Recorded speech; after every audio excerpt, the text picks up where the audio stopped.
पर वो बधाई दे रहा था, अभी नरेंद्र मोदी के साथ फोटो लगा करके सबका साथ सबका विकास कर रहा था। तो बसपा और भाजपा में क्या टाइप है, ये आप बात समझ सकते हैं कि भाजपा का भेजा हुआ आदमी बसपा के एक रात का भी वो कार्यकर्ता नहीं है और आज बसपा का वो टिकट ले लिया। मतलब भाजपा ने बसपा में अपना आदमी भेज दिया है और बसपा और भाजपा मिल करके वो जुगलबंदी कर रहे हैं। और समाजवादी पार्टी का जो प्रत्याशी है वो तो वैसे भी बहरूपिया है और जो बसपा का प्रत्याशी वो फर्जी कमिश्नर है। वो बोलता है मैं कमिश्नर रहा हूँ, वो तो मामूली बाबू रहा है। अब बाबू के प्रमोशन करके उस पद पे पहुंच गया। IRS भी कैसा फर्जी है, वो झूठा एक नंबर का आदमी है और लोगों में फर्जी कमिश्नर बसपा का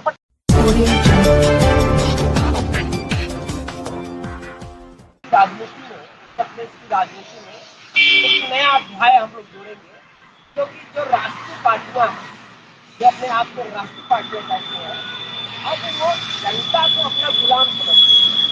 ऐसे लोगों को चुनाव मैदान में उतारते हैं जिनका जनता के हित से कोई मतलब नहीं है, जन सरोकारों से मतलब नहीं है। आज आपका भाजपा लोकसभा के अंदर जितने भी प्रत्याशी हैं उनको एक तरफ खड़ा कर दीजिए और एक तरफ अकेला श्रवण कुमार निराला का संघर्ष खड़ा कर दीजिए।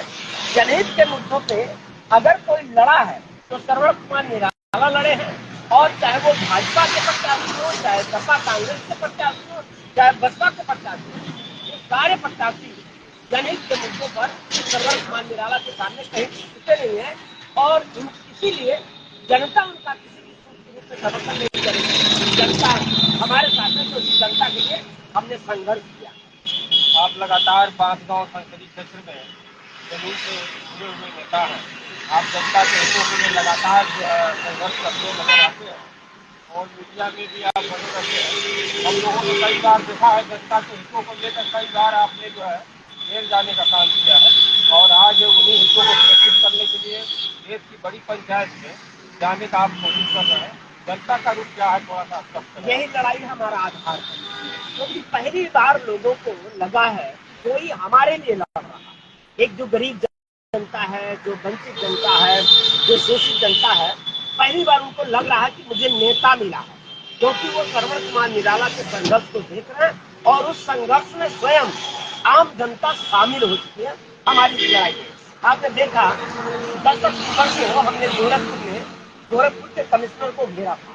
इसके लिए घेरा था गरीब जनता की, और हमने डिमांड सरकार के सामने रखा कि 1 एकड़ जमीन हर गरीब भूमिहीन परिवार को दिया जाए। तो जब सरकार को हमने मजबूर किया, सरकार के सामने हमने आवाज उठाया, आंदोलन खड़ा किया, तो सरकार डर गई और मुझे गिरफ्तार करके जेल भेज दिया। मैं 22 दिनों तक लगातार जेल में रहा, और जब मैं जेल में रहा तो गोरखपुर में पूर्वी उत्तर प्रदेश की जनता लगातार इस बात के लिए दबाव बना रही थी कि हम लोग जेल को घेरेंगे। फिर भी मैंने रोका। हम कहे कि बाबा साहब डॉक्टर अम्बेडकर के हम अनुयायी हैं, हम बाबा साहब के संवैधानिक तरीके से ही इस आंदोलन को हम आगे बढ़ा रहे हैं, इस लड़ाई को हम जीतेंगे। तो जनता के हित में श्रवण कुमार निराला जेल गए हैं, इसलिए जनता श्रवण कुमार निराला के साथ खड़ी है, चाहे वो जिन भी मुद्दों पर लड़ाई रही। आप देखेंगे बरहट विधानसभा दलित समाज के बच्चे में होनहार नौजवान विश्वजीत, जो मदन मोहन मालवीय इंजीनियरिंग कॉलेज का एमटेक का फाइनल ईयर का स्टूडेंट था और अपनी माँ बाप का इकलौता बेटा था, संतान, उसकी दिन दहाड़े समाजवादी पार्टी के गुंडों ने हत्या किया था। उस परिवार को अगर न्याय दिलाने की बात आई तो श्रवण कुमार निराला ने न्याय दिलाया। बांसगांव पौड़ीराम के बगल में एक बिशनपुर गांव है, दलित के बच्चे कांड का मुख्य अभियुक्त था, जो होटल में व्यापारी की हत्या हुई थी, उसमें भी वो मुख्य अभियुक्त था। उसके खिलाफ भी अगर उस परिवार को बिशनपुर में जो दलित समाज के बच्चे की हत्या हुई उसको भी न्याय दिलाने का कोई काम किया तो श्रवण कुमार निराला। इसलिए हमारे संघर्षों को जनता देख रही है। और जो सपा और कांग्रेस का प्रत्याशी है, आप देखेंगे कि वो बरसाती मेघक है, वो चुनाव के मौसम में आता है। जो सदर प्रसाद पहले का मंत्री भी रहा, विधायक भी रहा, 4 साल 9 महीना इसका कहीं पता नहीं रहता, बल्कि 4 साल 10 महीना का इसका कहीं पता नहीं रहता। यहाँ तक कि बांसगांव संसदीय क्षेत्र की जनता ये नहीं जानती कि वो कहाँ रहता है। बस चुनाव आता है तो चुनाव में आता है तब बताता है कि आइएगा मेरा फला घर पे दावत है, वो चुनाव के बाद गायब होता था। और मैं गारंटी के साथ कहता हूँ कि चुनाव के बाद 2 दिन के बाद उसका फोन स्विच ऑफ साफ हो जाएगा। और कमलेश पासवान की जो स्थिति है, आप देख रहे हैं कि कमलेश पासवान आज लोगों के बीच में, जब जनता के बीच में जा रहा तो लोग उसको गालियां दे रहे हैं, गांव से लोग भगा रहे हैं, माइक छीन ले रहे हैं। और बहुजन समाज पार्टी के प्रत्याशी की क्या बात करूं, वो तो भाजपा के द्वारा भेजा गया आदमी है जो बहुजन समाज पार्टी में आया है। लगातार वो भाजपा में काम किया और अभी मोहन भागवत के जन्मदिन पर वो बधाई दे रहा था। अभी नरेंद्र मोदी के साथ फोटो लगा करके सबका साथ सबका विकास कर रहा था। तो बसपा और भाजपा में क्या टाइप है, ये आप बात समझ सकते हैं कि भाजपा का भेजा हुआ आदमी बसपा के एक रात का भी वो कार्यकर्ता नहीं है और आज बसपा का वो टिकट ले लिया। मतलब भाजपा ने बसपा में अपना आदमी भेज दिया है और बसपा और भाजपा मिल करके वो जुगलबंदी कर रहे हैं। और समाजवादी पार्टी का जो प्रत्याशी है वो तो वैसे भी बहरूपिया है, और जो बसपा का प्रत्याशी वो फर्जी कमिश्नर है। वो बोलता है मैं कमिश्नर रहा हूँ, वो तो मामूली बाबू रहा है। अब बाबू के प्रमोशन करके उस पद पे पहुंच गया।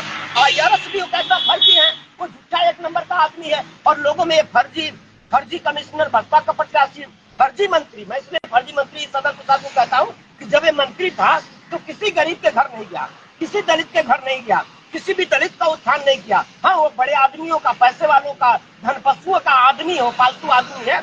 इसलिए मैं ये कह रहा हूँ, जनता देख रहे हो। और बीजेपी का जो प्रत्याशी है वैसे भी उसका जनता से कोई मतलब नहीं। वो तो सांसद बनता है तो जमीनों पे कब्जा करता है, लोगों घरों पे कब्जा करता है। अभी आपने देखा कि पैनेसिया पे हॉस्पिटल पे कब्जा करने गया था तो वहां पर लोगों ने उसको गाली देकर भगाया, उसको मारने के लिए लोग दौड़ाए। वहां पे जब उसका एफआईआर नहीं हो रहा था तो बोलता कि अरे मैं तो दलित हूँ तो मेरा एफआईआर नहीं दर्ज हो रहा। अखबारों में चल रहा था बात। बताइए, आज वो दलित होने का दुहाई देता है और 15 साल के सांसद रहते हुए एक भी बार देश की संसद में खड़ा होकर के जनहित पे कोई मुद्दा नहीं उठाया होगा और दलितों के पक्ष में कभी खड़ा नहीं हुआ होगा। तो ऐसे बहरूपियों से 5 गांव की जनता अब मुक्ति चाहती है और श्रवण कुमार निराला के रूप में उनको एक नेता मिल गया है, उनको एक लड़ने वाला आदमी मिल गया है जो जन जरूरत के मुद्दों पे काम कर रहा है। ये चुनाव श्रवण कुमार निराला नहीं लड़ रहे हैं, ये बांसगांव लोकसभा की आम जनता लड़ रही है। कि आम जनता की जीत होगी, श्रवण कुमार निराला चुनाव जीतेंगे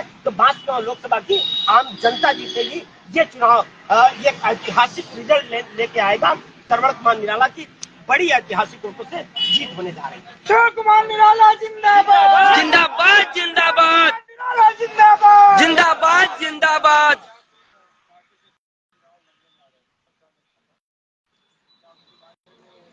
जो बड़ी पार्टी की बात कर रहे हैं, उस बड़ी पार्टी ने मेरा टिकट काटा, मुझे पहले बुलाया। आप सब जानते हैं कि मैं बहुजन समाज पार्टी में 23 सालों का कार्यकर्ता भी रहा हूँ। बहन जी ने बुलाया, मुझे मंडल का प्रभारी भी बनाया, लड़ाने के लिए भी कहा। लेकिन मुझे आश्चर्य हुआ, मुझे दुख भी हुआ। दुख तब नहीं होता कि कोई बसपा का 20 साल का कार्यकर्ता अगर टिकट पाता तो मुझे दुख नहीं होता। लेकिन उस आदमी को माननीय बहन जी ने टिकट दे दिया जो कल तक भाजपा का जिंदाबाद कर रहा था, जो कल तक मोहन भागवत का जिंदाबाद कर रहा था, जो कल तक नरेंद्र मोदी का जिंदाबाद कर रहा था। वो रातों रात आता है और बसपा का टिकट पा जाता है। इसलिए बहन कुमारी मायावती के इस निर्णय के मैं खिलाफ हूँ और उन्होंने समाज के पीठ में छुरा घोंप दिया है कि भाजपा से आया हुआ आदमी, आरएसएस का एजेंट, भाजपा का एजेंट, उसको अपना बसपा का उन्होंने कैंडिडेट बना दिया। मतलब बहन मायावती जो दलित समाज है, जो वंचित समाज है, उसको अपना गुलाम समझ रही है। इस बार हम उनको बता रहे हैं कि दलित समाज अम्बेडकरवाद में विश्वास रखता है, मानवर काशीराम साहब को मानता है, लेकिन वो किसी का गुलाम नहीं है। वो श्रवण कुमार निराला के संघर्षों के साथ है। और मैं दावे के साथ कहता हूँ कि 90% बहुजन समाज पार्टी का कार्यकर्ता जो स्वाभिमानी है, जो ईमानदार है, दलालों की बात छोड़ दीजिएगा, जो चमचे हैं, चाटुकार हैं, थानों कचहरियों के दलाल हैं, उनकी बात छोड़ दीजिएगा, लेकिन 90% कार्यकर्ता जो ईमानदार है, जो अम्बेडकरवाद में विश्वास रखते हैं, वो 90% कार्यकर्ता आज श्रवण कुमार निराला के साथ है। क्योंकि वो समझ रहे हैं कि अगर हमें अम्बेडकरवाद को कोई स्थापित कर रहा है तो श्रवण कुमार निराला, संविधान को कोई बचाएगा तो श्रवण कुमार निराला। अगर मैं सांसद बना तो 1 महीने में, मैंने कहा 1 महीने में मैं जितने भी दलित, पिछड़े, गरीब लोग हैं, भूमिहीन लोग हैं, तो 1 महीने के अंदर मैं 1-1 एकड़ जमीन का मालिक सबको बना दूंगा। ये संसद में जाते ही मैं ये काम पूरा कर दूंगा। देखिए, मैं 1 लाख सवाल आपसे पूछता हूँ। जनता इस समय वर्तमान सरकार से काफी त्रस्त है। शिक्षा, रोजगार और स्वास्थ्य के लिए व्यवस्थाएं सरकार की चरमरा गई है और सरकार भी जनता भी बदलाव चाहती है। शिक्षा, चिकित्सा और स्वास्थ्य के क्षेत्र में आप अगर बासगांव संसदीय क्षेत्र से विजयी होते हैं, इस संदर्भ में जनता के लिए क्या कुछ करेंगे? देखिए, आज तक रोजगार के सवाल पर बासगांव संसदीय क्षेत्र में कोई काम नहीं हुआ। मैंने पहले भी बताया कि जो यहाँ भाजपा का सांसद है, वो सांसद इसलिए नहीं बनता कि उसको जनता का काम करना है। वो सांसद इसलिए बनता है कि मुझे पावर मिल जाएगा, तो वो जमीनों पर कैसे कब्जा करेगा, लोगों के मकानों पर कैसे कब्जा करेगा, जो वो कर रहा है। वो 15 साल से सांसद है। इस लोकसभा के अंदर एक भी इंजीनियरिंग कॉलेज नहीं बन पाया, एक भी मेडिकल कॉलेज नहीं बन पाया, एक भी कोई उद्योग फैक्ट्री नहीं लग पाया, बल्कि यही सरदार नगर में एशिया के सबसे बड़ी शुगर मिल जो बंद हो गई और लाखों लोग बेरोजगार हो गए, लाखों लोग गरीबी के गिरफ्त में जाके घिर गए। तो उसने कोई ऐसा काम नहीं किया। अगर सर्वोच्च कुमार निराला MP बनते हैं तो सरकार किसी की रहे। बहुत सारे लोग कहते हैं कि आप निराला जी बात करते कितना बड़ा काम कर देंगे, इनकी सरकार तो बन नहीं पाएगी, तो कैसे करेंगे? तो मैं उनको बताऊंगा कि बाबा साहब डॉक्टर अम्बेडकर ने हमें सब कुछ दिया। हमें रास्ते में चलने का हक नहीं था, बाबा साहब ने दिया। हमें पानी पीने का हक नहीं था, बाबा साहब ने दिया। शिक्षा का हक नहीं था, बाबा साहब ने दिया। तो बाबा साहब डॉक्टर अम्बेडकर ने ये सब कुछ दिया, लेकिन बाबा साहब डॉक्टर अम्बेडकर की कभी सरकार नहीं बनी। बिना सरकार बनाए हुए उन्होंने मुझे सब कुछ दिया। मैं उसी बाबा साहब डॉक्टर अम्बेडकर की औलाद हूँ और मुझे मालूम है कि अपनी बात सरकारों से मनवाया कैसे जाता है।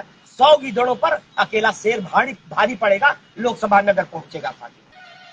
शिक्षा गरीब लोगों से दूर होती जा रही है। ये सरकार की बहुत कुंठित और सरकार की बहुत एक तरह से एक घिनौना चेहरा है, जो शिक्षा लगातार महंगी करती जा रही है। और यही सरकार संविधान की मूल भावना की धज्जियां उड़ा रही है। ये सरकार संविधान को खत्म कर रही है, क्योंकि बाबा साहब डॉक्टर अम्बेडकर ने कहा था कि शिक्षा शेरनी का दूध है। और ये लोग दुश्मन लोग समझ गए, RSS BJP के लोग समझ गए कि दलित और पिछड़े कमजोरों के बच्चे जब पढ़ाई लिखाई करके आगे आ गए तो अब अपने हक की बात कर रहे हैं, अपने अधिकार की बात कर रहे हैं। तो आज वो स्कूल बंद करने की बात नहीं कर रहे हैं, लेकिन स्कूल की फीस इतनी महंगी कर देंगे जब किसी गरीब मजदूर का बच्चा पढ़ाई नहीं कर पाएगा। गरीब मजदूर का बच्चा अब मजदूर बन के रह जाएगा। अमीरों के बच्चे आगे जाके इस देश पर हुकूमत करेंगे, ऐसा इन्होंने माहौल बना दिया। और अमीरों के बच्चे क्या, कुछ चंद पूंजीपतियों के हाथ में ये देश आज के डेट में गुलाम होता चला जा रहा है। इसका जवाब हमें देना होगा। अगर अच्छे प्रतिनिधि नहीं पहुंचेंगे तो सरकार कभी अच्छी नहीं होगी। धन्यवाद निराला साहब। अभी हमारे बीच में मीडिया से बात कर रहे थे लोकसभा संसदीय जवान निराला जिंदाबाद। जिंदाबाद जिंदाबाद।